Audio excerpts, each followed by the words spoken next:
Hello, you again. I'm here to suck your dick. From the creator of Mario Pissing comes Blaze's Pokemon Adventures. After going down the rabbit hole that was Blaze the Movie Fan, I decided to check out his second channel, which he's been hosting an ongoing web series featuring himself as a Pokemon trainer in the Pokemon world. When initially watching a few random episodes of Blaze's Pokemon Adventures, I was absolutely fascinated by the sheer amount of absolute insanity that occurred in this low-quality, fan-made sprite series. Something about it made me want to comb through it, episode by episode, so that I could get a better understanding of the internal logic, the lore, the characters, and the universe in which they occupy, and hopefully, as a result, get a better understanding of Blaze's creative process. The first episode did me no favors, as it starts off smack dab in the middle of an adventure already in progress. The only backstory you get are from exposition dumps that characters you've never met randomly dish out, completely unprompted. It is, without a doubt, a riddle, wrapped in a mystery, inside an enigma, shrouded in secrecy, buried in a brain teaser, coded in a cryptogram, within a conundrum, guarded by men in black, hidden in an ancient temple located within a fever dream. It is important to establish that there are two versions of Blaze's Pokemon Adventures. There is Blaze's Pokemon Adventures, and there's Blaze's Early Pokemon Adventures, which acts as a prequel series. Some real avant-garde storytelling, if you will. A real piece of outsider art with its non-linear narrative. Another thing that is worth mentioning is that from episode 1 to episode 129, Blaze's Pokemon Adventures is a text-based show and only starts being voice-acted in episode 130. Everything you are about to hear is completely and utterly nonsensical. And this is just my best attempt at making sense of the aforementioned nonsense. I'm telling you, this show is an unfiltered barrage of stream of consciousness ideas where anything can happen and nothing is off the table. The rules and conventions of coherent storytelling are thrown completely out the window, and to me, that's what makes it so truly awesome. Every episode starts off with a disclaimer, alerting you that there will be adult-oriented content in this series, so you have nobody but yourself and all of your ancestors to blame for the sin you're about to participate in. As previously stated, if you want to watch Blaze's Pokemon Adventures from the first episode, you might have a difficult time, and that is because both it and its prequel series are follow-ups to another series called Pokemon Gangster. As of the time of this recording, there are 272 episodes of Blaze's Pokemon Adventures, 77 episodes of Blaze's Early Pokemon Adventures, and 255 episodes of Pokemon Gangster, which means that I watched 604 videos to try and understand the lore of this show because nobody else was going to, and if that's a good enough reason for an AVGN clone from 2009, it's good enough for me. Oh, and also, Pokemon Gangster itself was a sequel to a now lost series called Pokemon Crime Stories. As this is lost media, I unfortunately could not include it in my recap, so apologies if this isn't thorough enough. Blaze's Pokemon Adventures and its associated spin-offs take place in the world featured in the Pokemon anime. In this series, Blaze is a Pokemon trainer that goes on various adventures with his friends, which makes Mario Pissing look tame by comparison. One thing that becomes apparent almost immediately is that this universe operates off of Space Jam 2 logic, where every fictional universe that has ever conceivably existed is real and has its own dedicated planet. Not only that, but you can purchase a ticket to go on a spaceship, that will take you to these other planets. For example, some of the characters that appear in this show include Indiana Jones, Jafar from Aladdin, Goku from Dragon Ball Z, and the Smurfs. Shit gets pretty wild. Essentially, Blaze's Pokemon Adventures is the greatest crossover since Infinity War. Logically, the best place to start would be the prequel series, but even that's confusing as it is trying to retroactively establish lore that later becomes relevant in Pokemon Gangster. In the first ever episode of Blaze's early Pokemon Adventures, within the small town of Little Root, located in the Hoenn region, a boy named Blaze awakens to the sounds of his mother calling him to get ready. His father provides some exposition for the audience, stating aloud that Blaze is starting his Pokemon journey. But Blaze does not want to become a Pokemon trainer, echoing similar sentiments made by the protagonist in the truly underrated fan comic, Mokepon. Blaze does not get a choice in the matter, as, according to his father, it is the law. Every single person on the planet must become a Pokemon trainer. So far, in terms of staying true to canon, that pretty much checks out. Blaze's mother stands by Blaze's decisions, and Blaze insists that he's going to tell Professor Birch to his face that he refuses to comply. Then Blaze's father gives him a gun, saying that every Pokemon trainer has a gun, but doesn't use it unless they really need to. Oh, and this gun has endless bullets. So I suppose it's Linkara's magic gun. Believe it or not, but this all becomes important later in the series. This is establishing important lore that becomes relevant in Blaze's Pokemon Adventures. Blaze goes to Professor Birch and tells him that the system is completely bullshit, that he has free will and is going to go against the status quo. Then, completely out of the Pokemon blue, Blaze threatens Professor Birch, stating, "I have a gun and I am willing to kill you right now."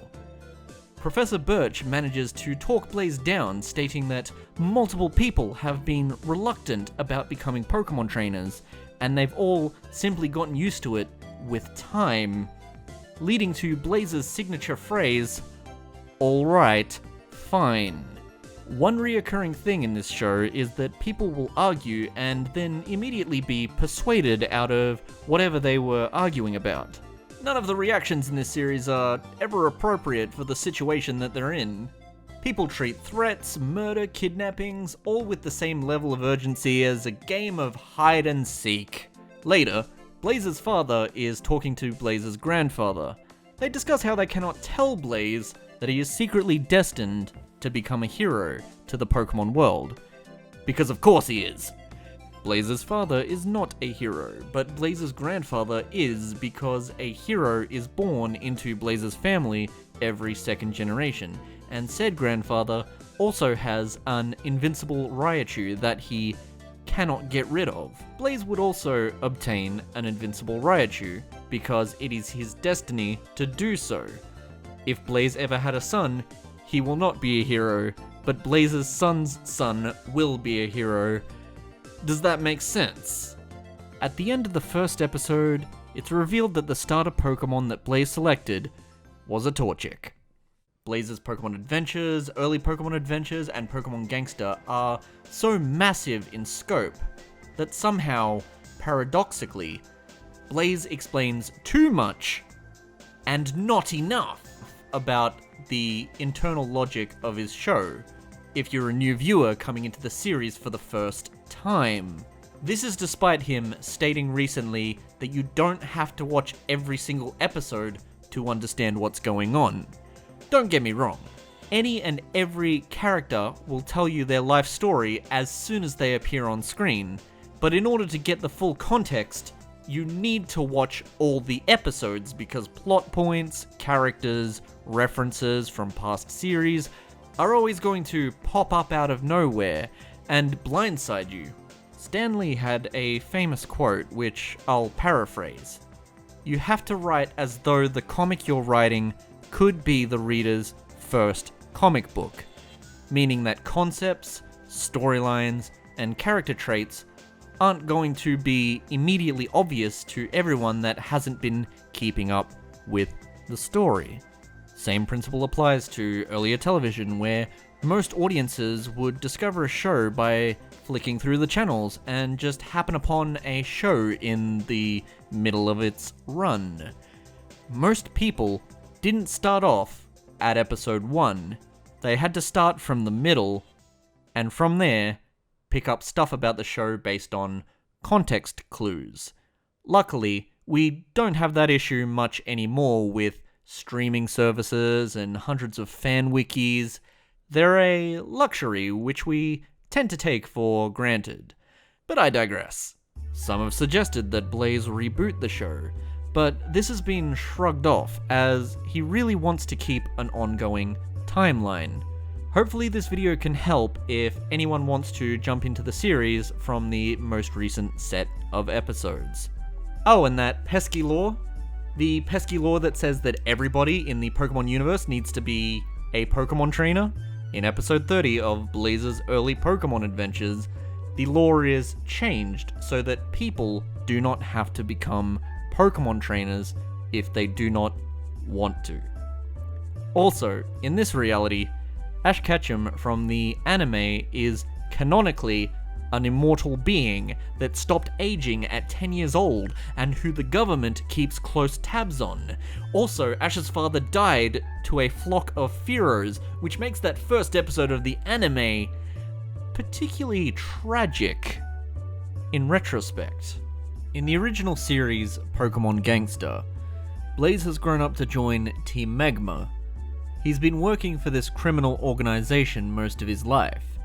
It stands to reason that someone who started off his Pokemon journey disillusioned with the whole system would become a criminal. However, he has a change of heart when he comes home to find that his father has been murdered in cold blood. He now regrets all the stealing and murdering he did while working under Team Magma. He calls his sister up and vows that he is changing his ways, and that he is going to use his position inside Team Magma to take down other criminals instead. The episode ends with Blaze battling a wild Raichu.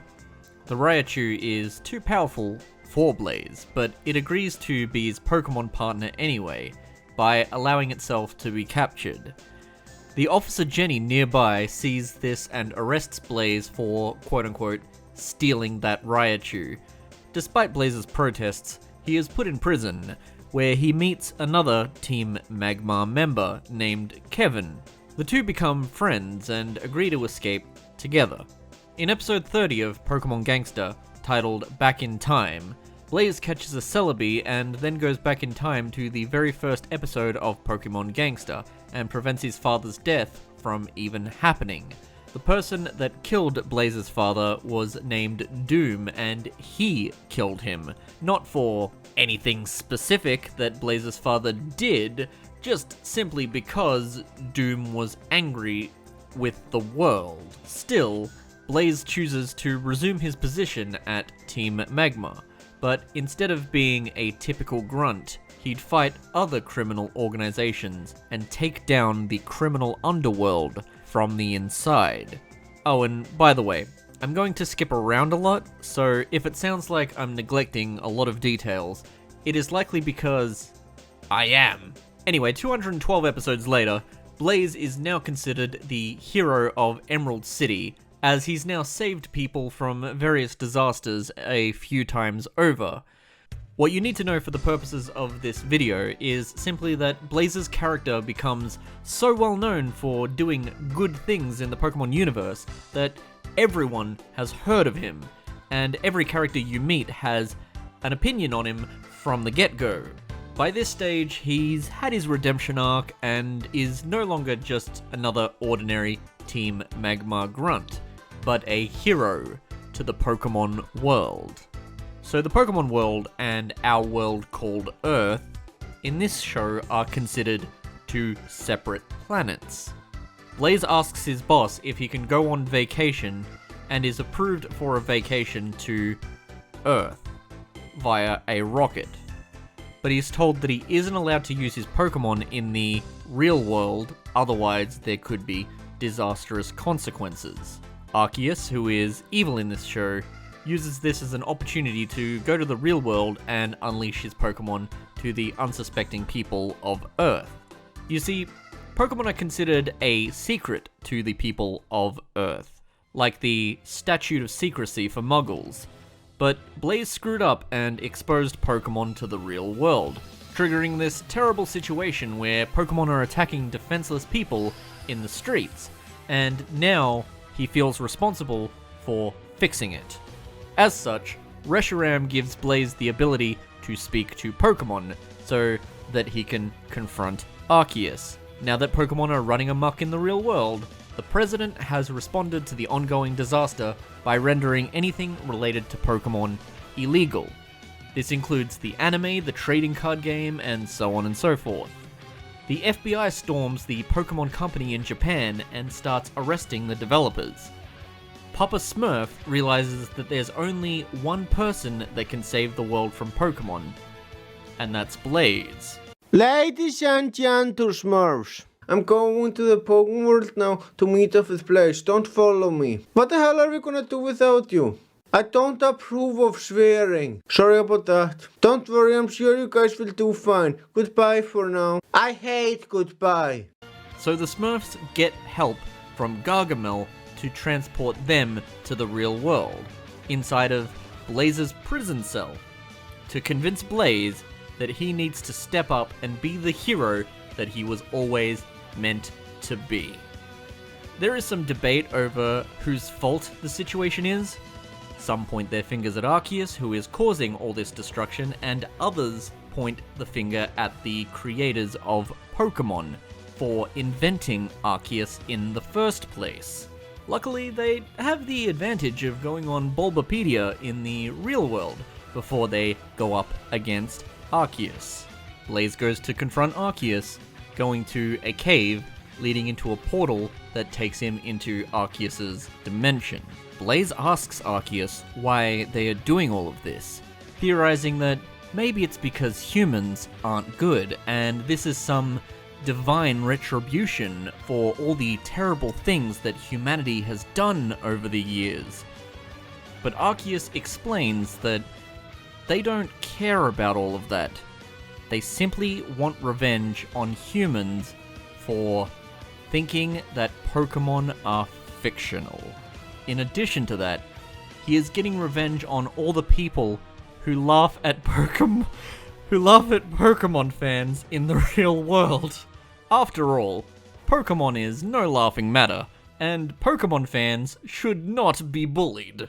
So Blaze defeats Arceus and everyone celebrates. He's also granted the ability to speak to Pokemon. When asked what he's going to do after saving the world from a Pokemon invasion and fulfilling his destiny, he opts to retire and simply live amongst nature.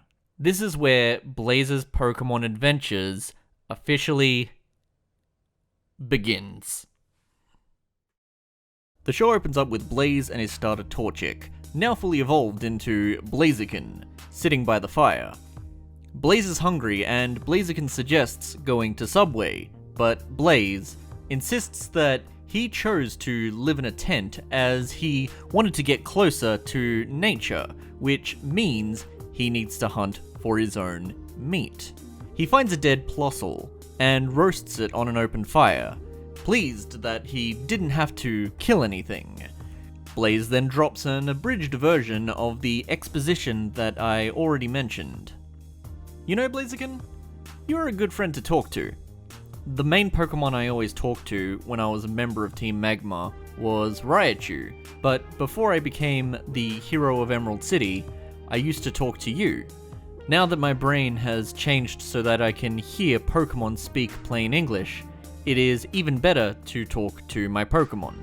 Blaze munches into his roasted Plossel, which I assume has a slightly electrifying taste, and then vents about how he much prefers living in a tent over living in a city full of criminals and obsessive fans of him. Despite being happy with his decision, he admits that he still misses soda. After his meal, he goes for a swim in the nearby lake, completely nude. In an artistic throwback to Mario pissing, both Blaze and the Floatzel's lower half are blocked by a sensor bar. Blaze, after befriending and hugging the Floatzel, suddenly gains the ability to breathe underwater. Blaze talks with the Floatzel, and when Blaze mentions that he used to work for Team Magma, the Floatzel gets really upset. The Floatzel asks, how could you possibly work for that criminal organization? Blaze retorts that he quit ages ago and that he was different from other members because he fought criminals from opposing organizations, truly trying to take down the entire criminal system from within. When asked why he quit, Blaze said that it stopped being fun. Yes, because trying to prevent bad people from doing bad things is supposed to be fun, apparently. That's the only reason why Superman does it! 3 hours later, Blaze returns to the shore where he finds a Zangoose stealing his clothes, money, cell phone, car keys, gun, and his Pokemon. The Zangoose uses Hyper Beam on Blaze, which prompts Blaze to get the hell out of there as quickly as possible. Blaze runs up to a random stranger with his car parked on the open road, and the stranger starts freaking out about Blaze being naked. The stranger takes Blaze to court in some unknown town in Hoenn, and he's forced to plead his case. The judge refuses to listen to Blaze, or rather, claims that he can't understand Blaze, and sends him to prison for indecent exposure. The Floatzel then visits him in prison and says that due to Blaze's ability to understand Pokemon, physically touching a Pokemon would now turn him into that Pokemon. Basically, he's slowly turning into a Floatzel. Upon completing his transformation into a Floatzel in his prison cell, he escapes using Hyper Beam. So Kevin and Gold, who are Blaze's friends from his Team Magma days, go into town and ask the judge from the previous episode if he'd seen someone slowly turning into a Pokemon. The judge verifies that he'd sent a naked man to prison who wouldn't stop saying the word Floatzel over and over again, revealing that it was a huge misunderstanding due to the side effects Blaze was undergoing. Kevin and Gold manage to track down Blaze as he's being challenged by a trainer who thinks that he is a wild Pokemon. They beg the trainer not to battle Blaze, but the trainer refuses to cease the battle. So Kevin shoots the trainer's Machamp with a shotgun. The trainer flees, saying, "Whatever, you two are weird." After 4 episodes of random side adventures, including a random conversation over the ethics of gun ownership in the Pokemon world, they eventually meet Professor Odishay. The professor reveals a machine that will turn Blaze back into a human, and allow him to retain his ability to talk to Pokemon with no consequences.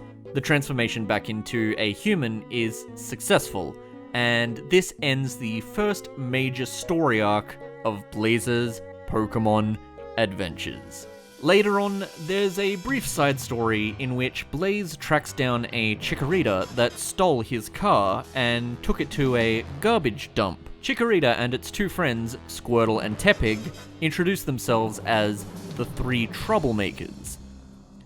Blaze doesn't take them seriously because they are unevolved Pokemon, which they are insulted by as they hate the implication that they are inferior to evolved Pokemon. So Squirtle defecates on Blaze's head. Blaze then shoots at the Squirtle, and the Squirtle catches the bullet. Blaze exclaims that that doesn't make any sense, to which the Squirtle responds, "I don't care." In a fit of rage, Blaze unleashes his invincible Raichu, which is one he got while he was a hero. But now that he's no longer a hero, the Raichu won't obey his commands. The 3 troublemakers insult Blaze some more, which then prompts Raichu to unleash a massive thunder attack. The 3 troublemakers admit defeat and reveal Blaze's car, which is covered in feces. Raichu, as a favor to Blaze, says that he will eat it all. What? Sometime later, Raichu explains to Blaze why he can't be Blaze's Pokemon anymore. Raichu states that he is a special Pokemon that cannot be beaten. As such, he will only comply with a trainer that's using him for good, like taking down criminals, not petty things like what Blaze was now using him for. So they go their separate ways, and that's that. A while later, Kevin calls Blaze to reveal that the leader of Team Magmar, Maxie, is dead, and they have a funeral for him where they reminisce about their time in Team Magma. Blaze shares how he feels Maxie was gone too soon, and he hopes he's having a good afterlife, which prompts Kevin into pushing his atheist agenda, stating that there is no heaven or hell, triggering an argument between the two of them. After the funeral, they hang out some more. Kevin asks if Blaze will choose to stay in Emerald City, to which Blaze politely declines, stating that he still prefers living amongst nature. As a parting gift, Kevin says he'll put $30 trillion into Blaze's bank account, so that he'll never have any money issues. Blaze returns to his tent, only to find that it has been burnt down by an Emperor.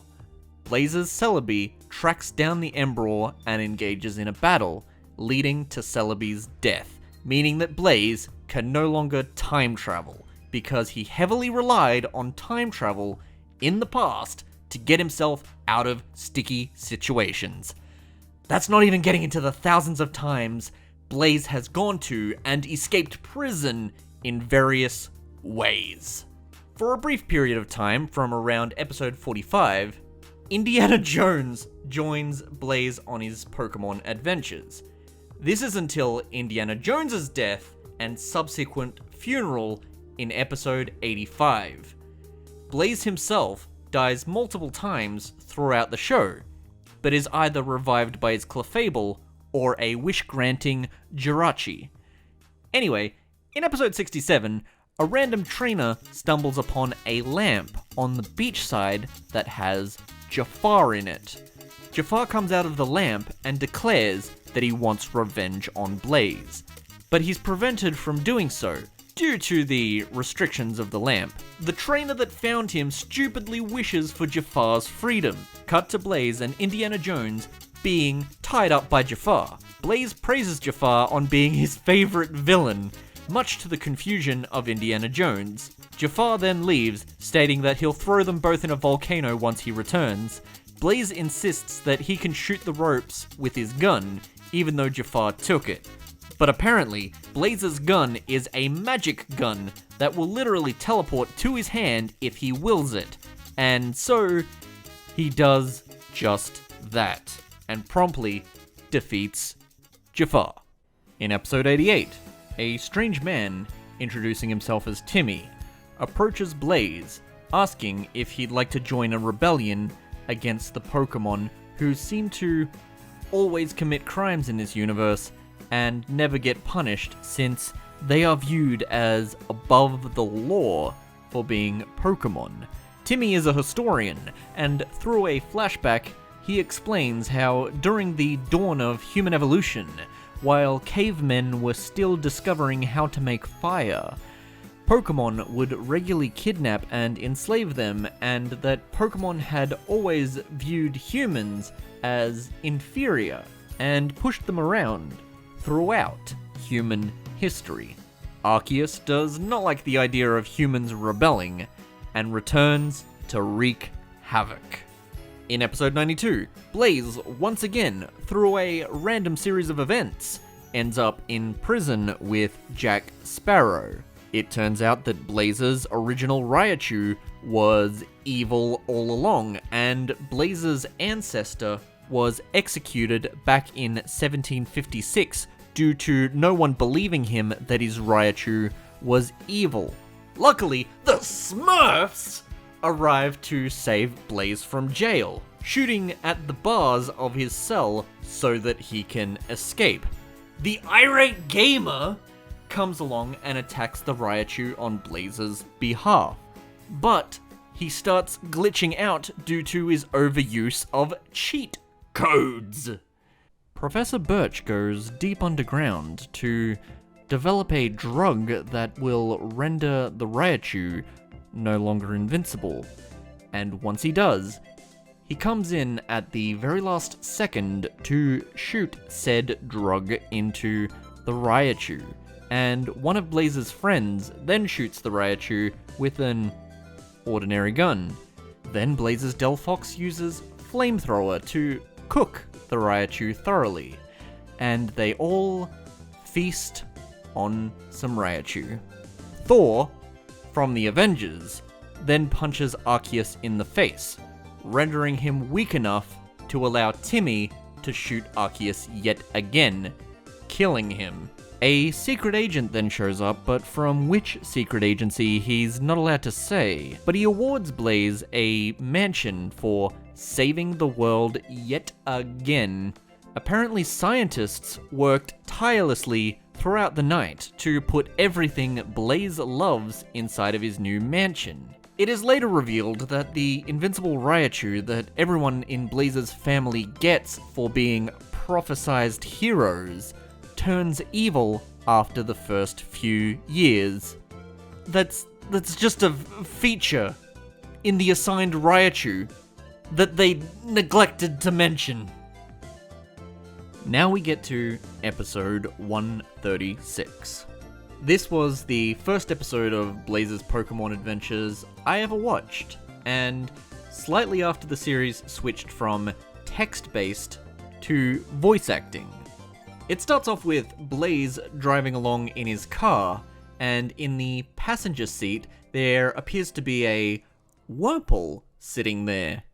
Hello? You again? I'm here to suck your dick. No, get the fuck out of my car. I'm doing it now. Are you out of your fucking mind? Now I can't drive.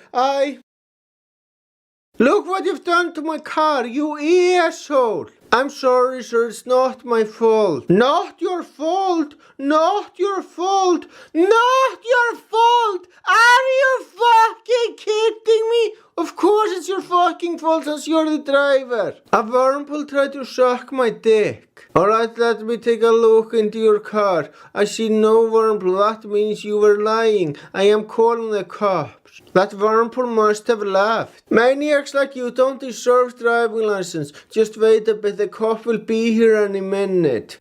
The Wurmple in question has been a reoccurring character since at least episode 29, and in a flashback, it's revealed that he's been wanting Blaze's trouser snake since long before then. Look, there has to be some kind of a mistake. Silence! I've been told that you drove into another car and lied about a Wurmple sucking your dick. That wasn't a lie. Silence! Hold on a minute, are you a woman? What? It's not every day I see a judge who's a woman. I can file sexism charges against you. Wait, I have nothing against women. Honestly, I just find it interesting that I was maybe thinking about letting you go if you could explain yourself, but since you're a sexist cunt, I'm taking away your driving license. Not only am I taking away your driving license, I also ban you from ever getting driving license again. If you even try to get driving license again, you are going to jail. Wait, don't I have a right for fair trial? No, deal with it. I will prove that you did suck my dick while I was driving. Good luck with that, no one will believe you.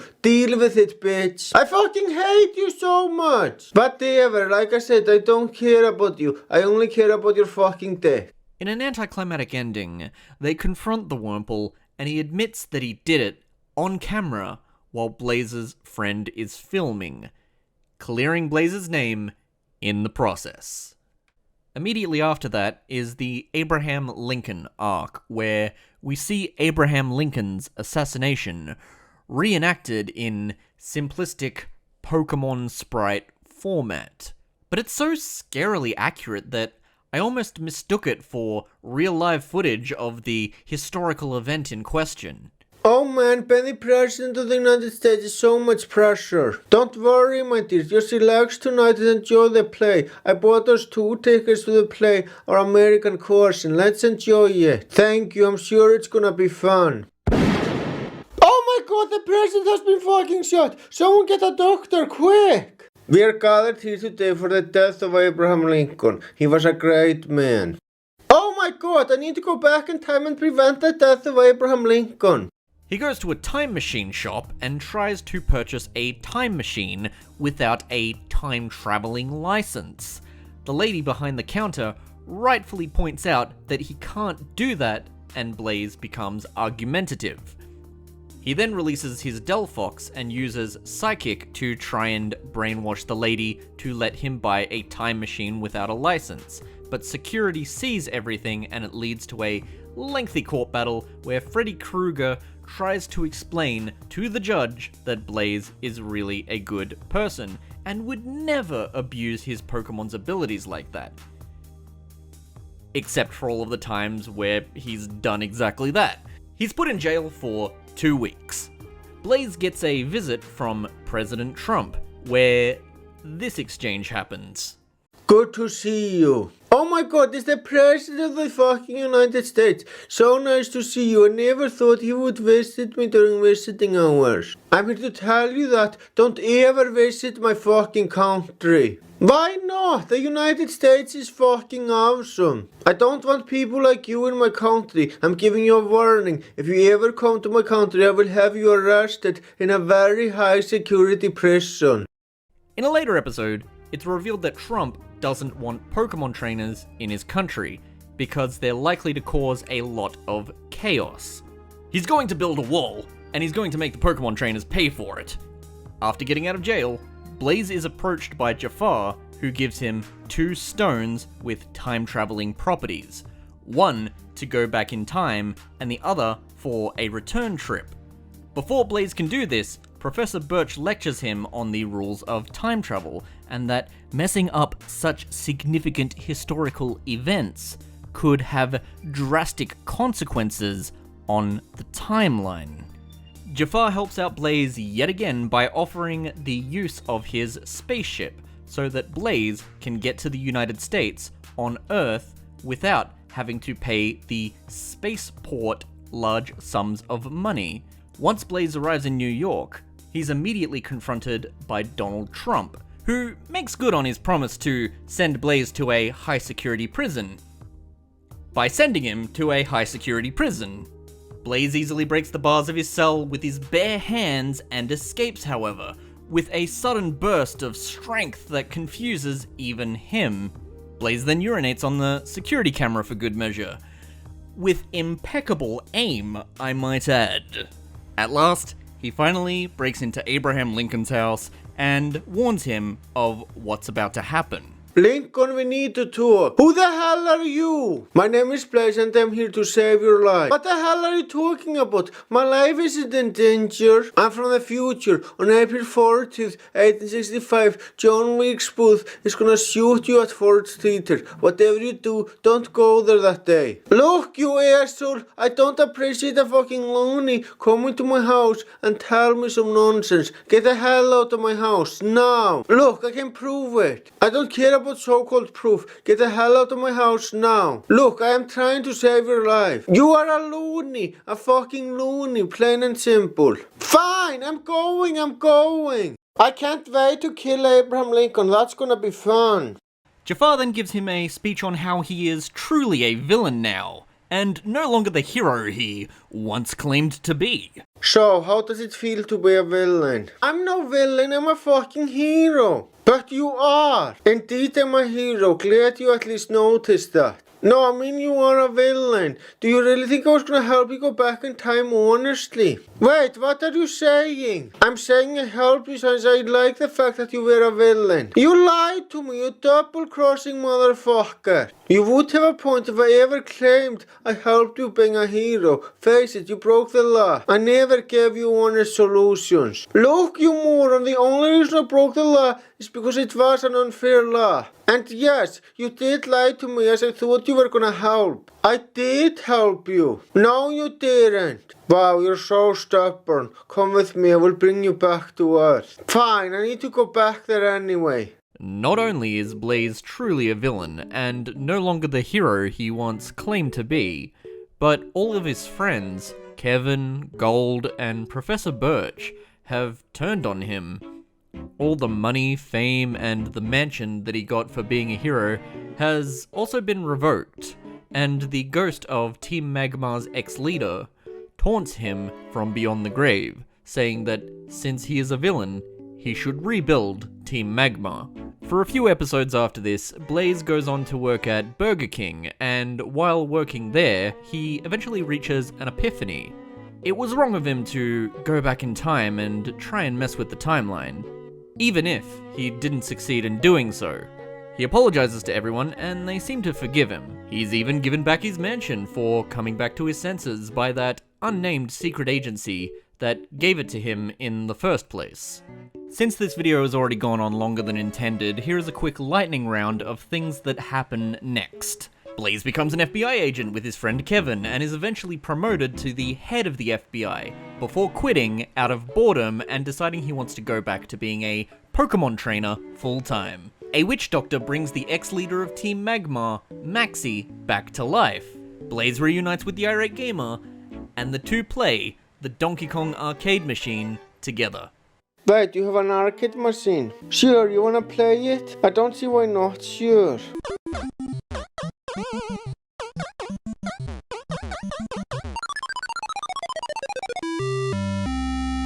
Holy shit, this game is fucking awesome. Also, a golem gives a random blowjob. I don't know. Golem, it's been so long. How have you been? Oh my god, what's happening? Well, now that you're a trainer again, your golem is showing his love to you. Blaze, look, if you like having sex with your Pokemon, that's fine. But I'm not sexually attracted to Pokemon. I'm a straight man, meaning I'm into women. Alright, I'm sorry, I didn't know that. I'll stop sucking your dick now. Thank you. In episode 207, Blaze decides that he just wants to be a normal Pokemon trainer again and attempts to apply for the Pokemon League, but he is denied due to his Pokemon being too overpowered. As a result, he decides to unalive himself. I'm sorry, but you're not welcome here. Yeah, I never liked hell anyway. Have any respect. No, I mean you aren't welcome here because you aren't meant to die. Yet? No, you aren't meant to die, period. Now stop wasting my time. Leading to his childhood friend, Dorian, becoming bitter and trying to get revenge. Luckily, Blaze's Clefable brings Blaze back to life, but by this point, Dorian has already started going on a rampage, destroying Professor Birch's laboratory with his Kyogre. He is now turned evil, becoming everything that he once hated. So, how do they stop him from being evil? They go to the Dragon Ball Z planet and get Dorian's hero, Goku, to come to the Pokemon world to beat some sense into Dorian, and that seems to turn him back into a good guy. In episode 216, Blaze attempts to apply for the Pokemon League once again, and is accepted as he has since given up his overpowered Pokemon. In the most recent story arc, Blaze is battling the Hoenn gym leaders one by one. In addition to that, a lot of time has passed since Team Magmar disbanded, making Blaze something of a legend to the people, as opposed to a well-known figure. This effectively gives Blaze a clean slate.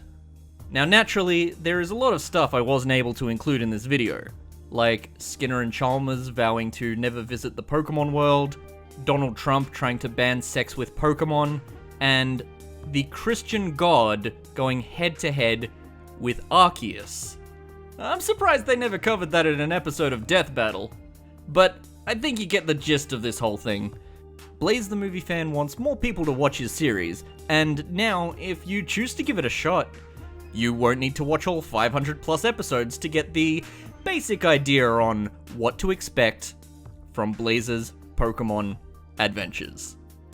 Personally, I am genuinely entertained by Blaze's videos, and I look forward to seeing what he does next. Whether it's movie reviews, skits, or more Pokemon adventures. Going further down the rabbit hole, you'll find that Blaze's Pokemon Adventures is not the first, and certainly won't be the last, sprite-based Pokemon web series. Blaze's Pokemon Adventures, Blaze's Early Pokemon Adventures, Pokemon Gangster, and Pokemon Crime Stories, all spawned from the same YouTube subgenre of Pokemon ROM hack web series, which told ongoing storylines. In some cases, these Pokemon ROM hack shows would cross over, creating a Pokemon interconnectedly knitted absolute cinematic hack universe, or Pikachu for short. There's something about these small, classic YouTube channels creating their Pokemon fanfiction which is just weirdly charming to me. When you think about it, Dorkly's If Pokemon Trainers Were Smart series is the functional concept of Blaze's Pokemon Adventures, fully realized as a more high-quality animated show using the internal logic of the Pokemon universe to create these bizarre and outlandish scenarios with a key focus on the dark comedy Blaze loves oh so much.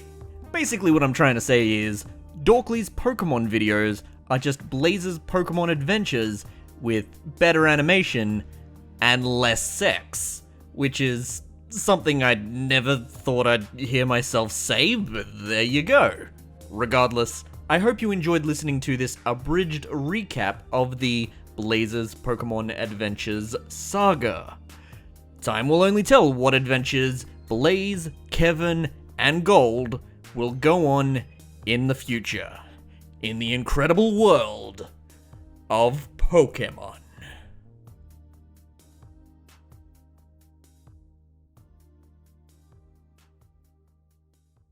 Gotta catch 'em all, gotta catch 'em all. I unlock the power of the Pokeball. I love Pokemon since I was a kid. Ever since they took 150 and expanded it.